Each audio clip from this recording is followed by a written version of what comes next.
my name is Brianne Layton, and today we are going to be learning about prompts. A prompt is an aid provided by a therapist to help a learner achieve the correct response. Prompting is important for a few reasons. First, it teaches the learner what the appropriate response is. Second, by providing a prompt, you can prevent your client from responding incorrectly. It is important to prevent mistakes in order to avoid forming a habit of the incorrect response and instead creating a habit of using the correct response.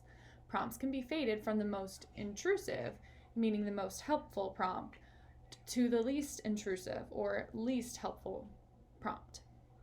This is known as most to least prompting. There are other times where you may do the opposite, so you would use the least intrusive or least helpful prompt first, and if that doesn't work, you would continue to increase the level of intrusiveness or helpfulness, and this is called least to most prompting. For the first type of prompt, I want to discuss a full physical prompt.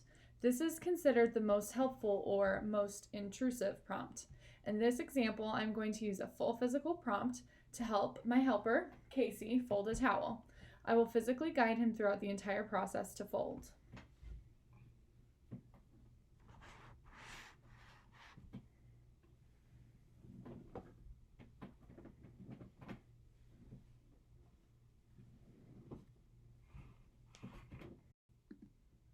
The second type of prompt I want to discuss is a partial physical prompt. This is one level less intrusive than a full physical prompt. I will again help Casey fold the towel, but instead of physically guiding him for the entire task, I will only physically guide him for a portion of the task, like so.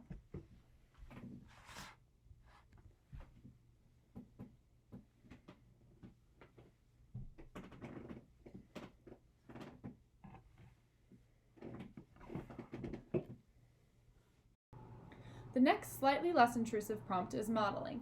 For a model, you will show your learner what to do, like this.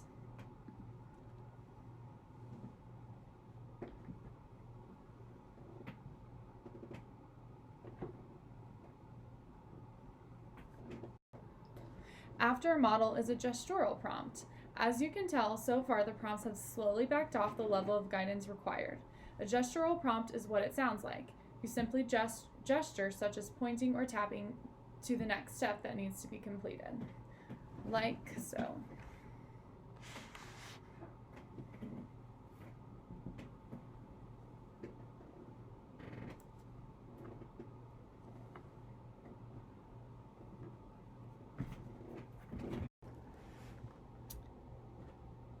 Fading from a gestural prompt, next you would use a verbal prompt.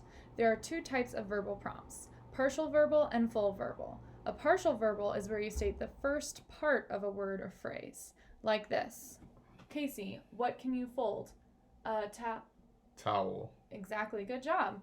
And then a full verbal prompt uses the entire word or phrase, like this. What can you fold? A towel. Towel. Exactly. The last type of prompt is a visual prompt. This is some kind of visual cue that reminds the student of which step is next. And again, this is our least intrusive or least helpful prompt. So a visual prompt could include a video, a drawing, or a photo. Here is a visual I may use if I was teaching a student how to fold a towel. I would take this visual prompt and I would place it in front of the student so that they could look at it as they were folding their towel. After you have finished teaching your learner how to do the task with prompts, you will eventually fade the prompts out and they will no longer need prompts. Once your learner no longer need prompts, this is known as doing the task independently, and it would look something like this.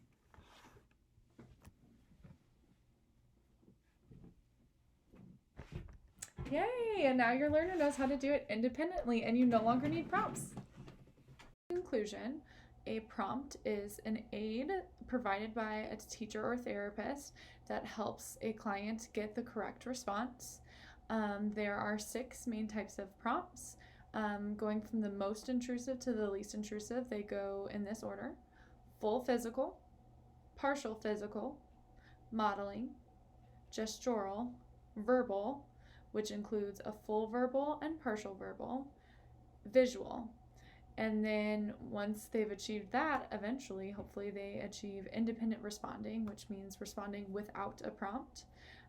I hope you learned something from this video. Thank you for watching.